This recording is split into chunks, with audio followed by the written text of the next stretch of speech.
ఒక లేడీ ముస్లిం చెప్తుంది, అవును ఏదో వాళ్ళ షియా సున్ని రెండు ఉంటాయి కదా, ఆవిడ చెప్తుంది మేము ఈ వర్గం, మేము అన్నిట్లో ఉమ్మేస్తాం, వాళ్ళు వేరు మేము వేరు.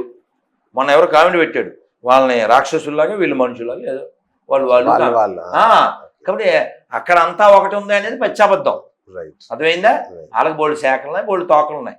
సో ఈ మొట్టమొదటి ఈ మౌంట్ బాటన్ పెళ్ళం యొక్క ప్రియుడు ఎవడైతే పరిపాలించాడో, జేబులో పువ్వెట్టి హిందువులందరికీ పువ్వెట్టాడో, అతని హయాంలో సోమనాథ్ గుడి కట్టడానికి సర్దార్ పటేల్ ప్రయత్నం చేస్తే వద్దన్నాడు.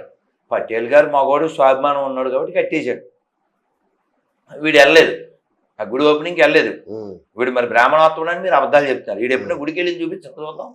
వీడు ఉత్తముడు కాదు, బ్రాహ్మణోత్తముడు కాదు. అసలు నవంబర్ 14 తీసేయాలి. నవంబర్ 14 చిల్డ్రన్స్ డే తీసేయాలి. ఓన్లీ అబ్దుల్ కలాం బర్త్డే అప్పుడు పెట్టాలి.